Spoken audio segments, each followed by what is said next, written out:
tarde, meus irmãos. Vamos para mais uma escola bíblica dominical, dando continuidade à nossa lição desses meses, que são pelo menos 17 lições sobre a mutualidade cristã, como se comportar no meio cristão, dentro da igreja de Cristo, que é o corpo da igreja. Hoje nós vamos para mais uma lição, a sexta, e hoje nós temos o título de Sujeitai-vos uns aos outros. Nosso texto é João 13, de 1 a 20. Já abra sua Bíblia aí, daqui a pouco nós vamos ler esse texto. E o nosso versículo-chave está em Filipenses 2, de 7 a 8, texto muito conhecido, quando Paulo fala que Cristo se esvaziou, né, da submissão do nosso Senhor. Diz lá: antes a si mesmo se esvaziou, assumindo a forma de servo, tornando-se em semelhança de homens, e reconhecido em figura humana, a si mesmo se humilhou, tornando-se obediente até a morte e morte de cruz. E hoje nós vamos ver o que é sujeitai-vos uns aos outros. Nosso exemplo maior, lógico, é o de Jesus Cristo.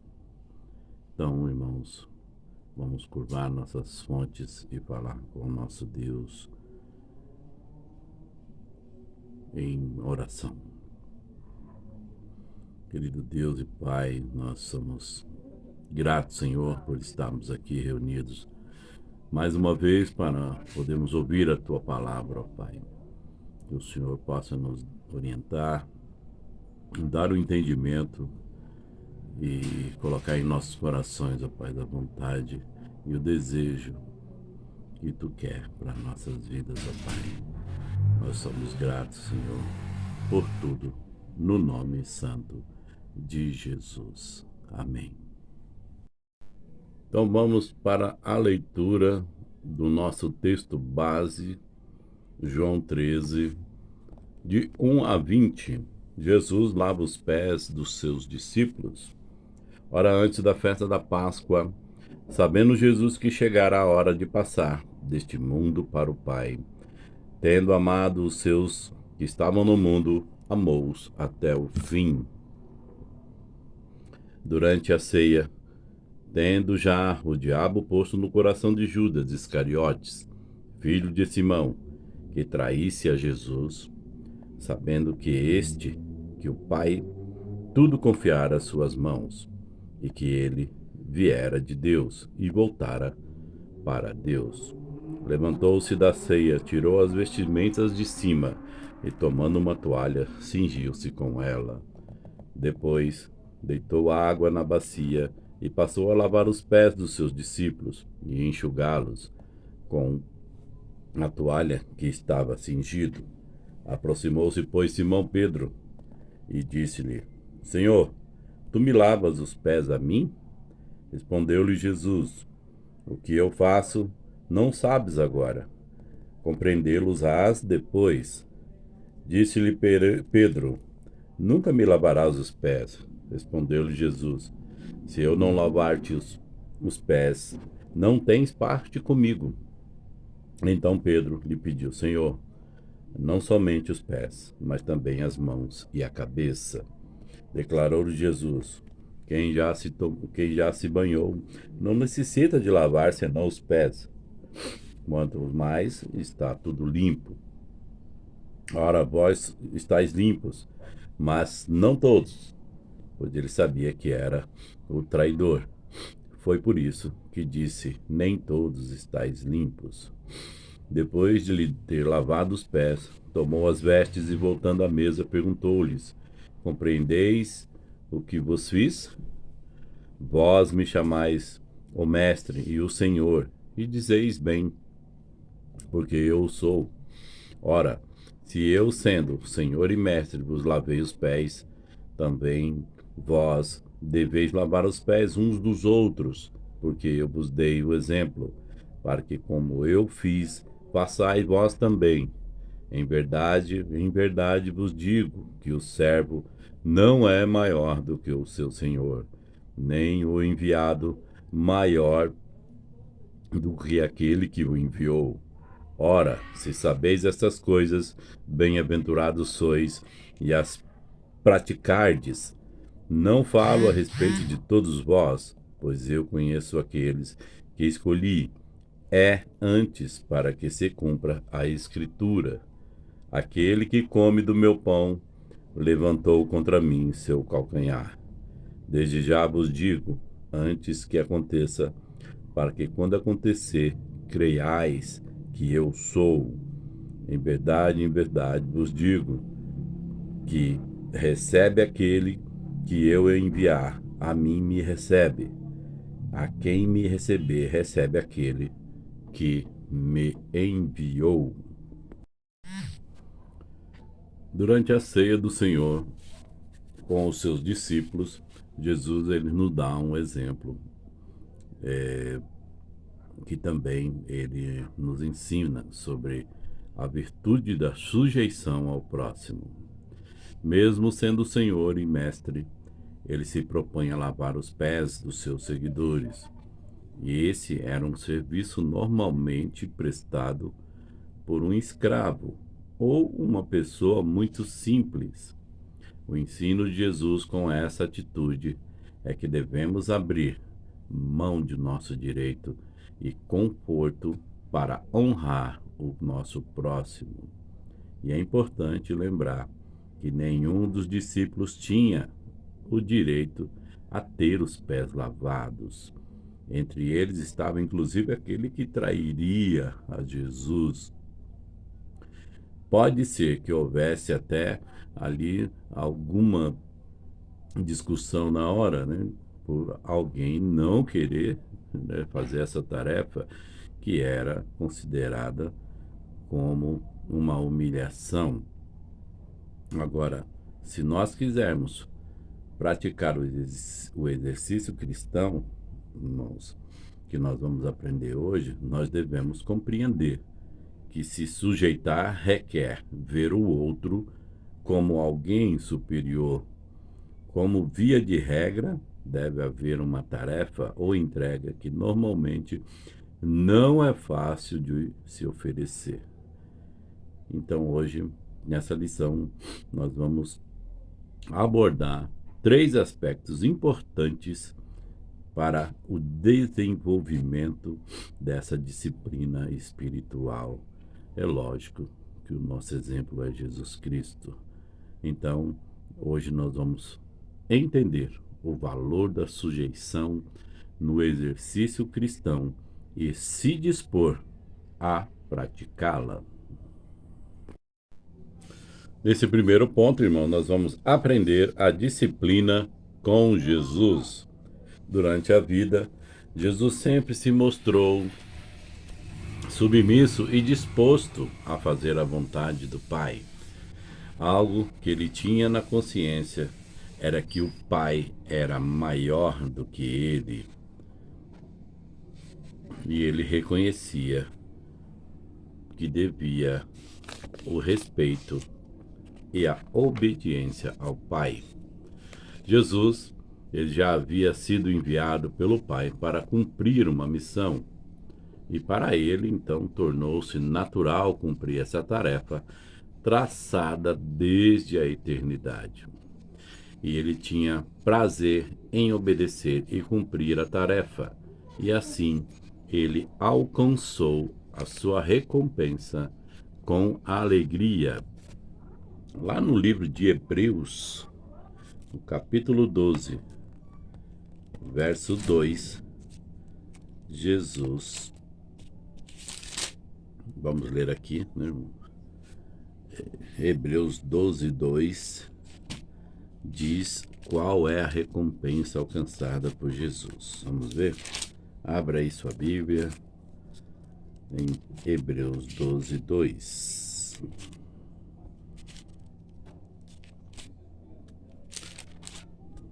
Hebreus capítulo 12, verso 2, que diz assim, irmãos: olhando firmemente para o autor e consumador da fé, Jesus, o qual, em troca da alegria que lhe estava proposta, suportou a cruz, não fazendo caso da ignomia, e está assentado à destra do trono de Deus. Esta alegria, irmãos, este prêmio pelo seu trabalho, ele promete compartilhá-la com os seus discípulos. Lá no Getsêmani, ele apresenta então ali a plenitude da sua sujeição ao Pai. Apesar dele desejar intensamente não tomar o cálice, e esse cálice seria o cálice, né, do sofrimento que estava por vir, ele diz assim ao Pai: seja feita a tua vontade e não a minha. Nós podemos aí desprezar o desejo individual das pessoas da Trindade, né? Mas Jesus, ele renuncia ao seu conforto por causa do Pai. Então não existe maior exemplo de submissão do que esse, né?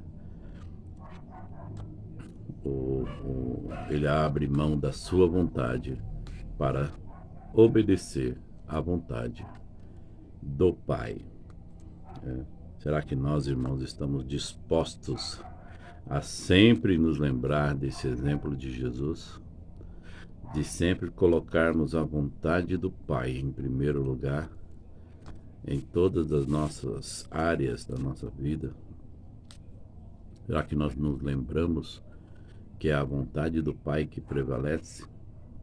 Será que nós estamos aí seguindo este exemplo de Jesus, nos submetendo à vontade eterna e soberana, como uma atitude submissa ao nosso Senhor? Então, sempre que estivermos passando por momentos de dificuldade, lembremos deste exemplo de submissão de Jesus Cristo. Nosso segundo ponto de hoje, irmãos, fala sobre a superioridade do próximo. Algo essencial para a disciplina da sujeição ao próximo é sempre reconhecer que ele é superior a mim. Existem ocasiões em que podemos conviver com alguém com menos recursos do que nós, seja na área econômica, intelectual ou qualquer outra experiência de vida. Mesmo assim, nós devemos buscar em Deus ter nessa pessoa alguém que nos é superior, a quem nós devemos respeito. E foi isso que o Senhor Jesus fez por nós. No texto de Filipenses 2, Paulo, ele propõe aos crentes da igreja de Filipos para que tenham esse espírito, um espírito sem partidarismo, sem vanglória, com humildade, considerando os outros superiores a si mesmo e não ter em vista o que é propriamente seu. A disciplina da submissão, ela exige que tenhamos uma completa renúncia na cruz. Por outro lado, sempre que tivermos de ser servidos, seja como chefe lá no emprego, como patrão, como professor ou qualquer outra liderança, nós devemos possuir um espírito de respeito pelo que serve. Nós podemos até usar as palavras de Paulo para os presbíteros, em algumas lições. Por exemplo, não ter uma sórdida ganância, não pastorear por constrangimento, nem como um dominador. Paulo também manda aqui em outro contexto, em Colossenses 4:1, que os senhores tratem os seus servos com justiça e com equidade, certos de que também vós tendes Senhor no céu. Então, esse respeito, irmãos, envolve desde o falar com paciência e brandura até dar a devida recompensa pelo serviço prestado. Será que nós temos visto isto? Que cada membro, né, da minha casa, por exemplo, é alguém superior?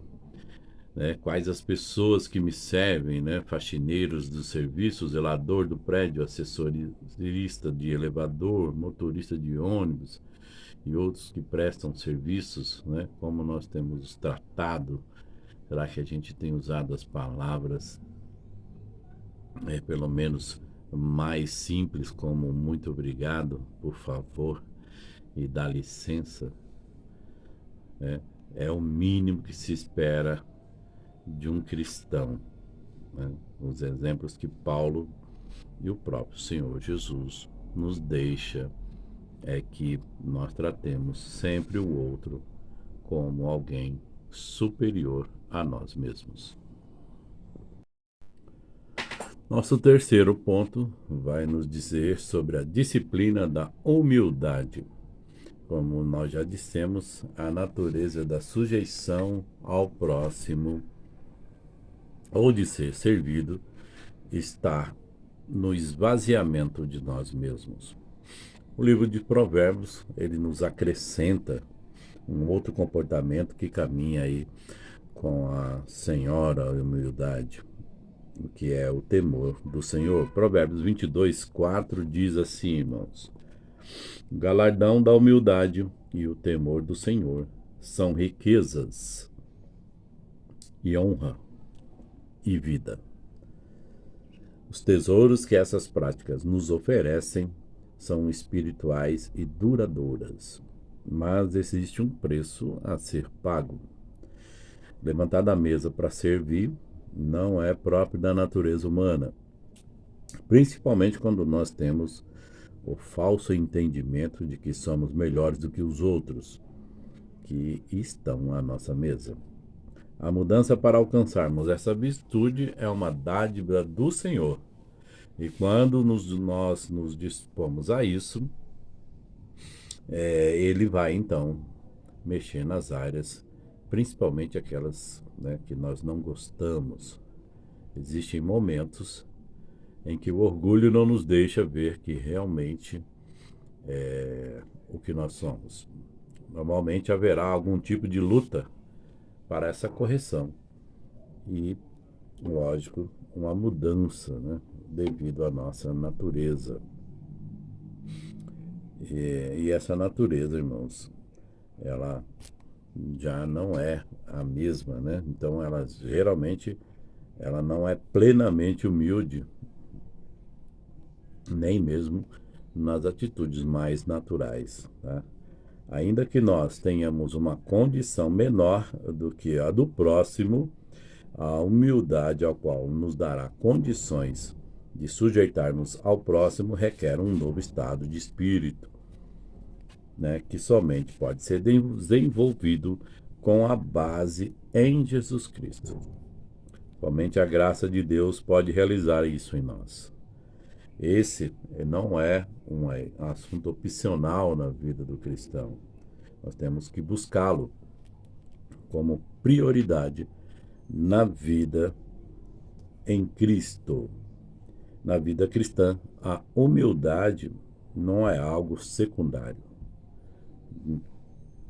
A igreja hoje, ela tem falado em entender ou se entende, tem deixado de obedecer às implicações da vida de cruz para a sociedade humana. Somente na cruz nós podemos alcançar essa virtude.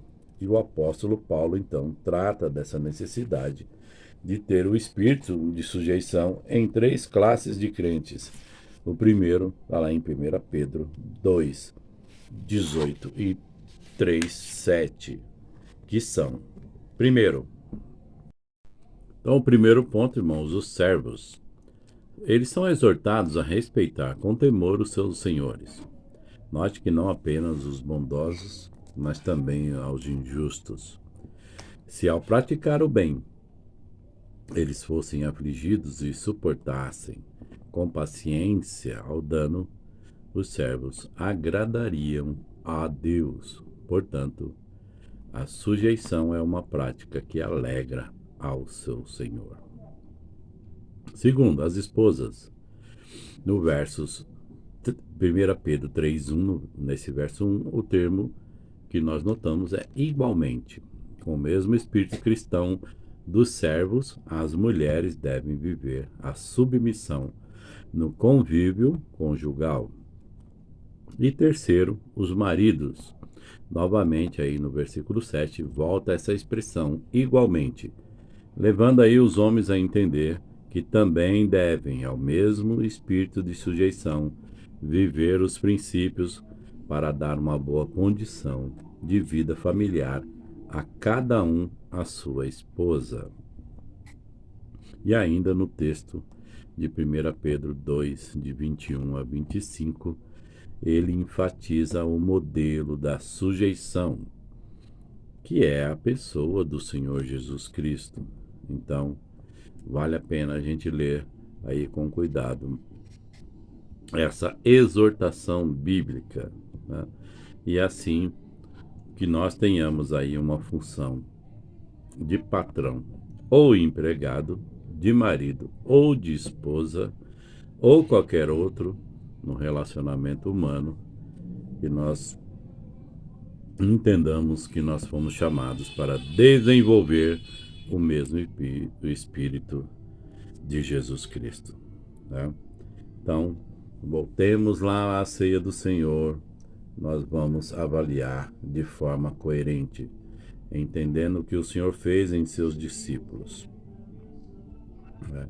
Entendendo quem realmente Ele é, e se estou disposto a deixá-lo formar nessa mesma conduta em minha vida. Que Deus os abençoe, meus irmãos, que nós possamos ter aprendido hoje mais uma lição, mais um exemplo de Jesus em nossa vida e possamos então praticar mais essa lição de hoje, que é: sujeitai-vos uns aos outros, assim como Jesus Cristo se sujeitou em tudo e foi obediente até a morte de cruz. Uma boa semana, que a paz do nosso Senhor Jesus Cristo esteja com todos vocês. O amor do nosso Deus Pai e a consolação do Espírito Santo esteja em todos os dias da nossa vida. Em nome de Jesus. Amém.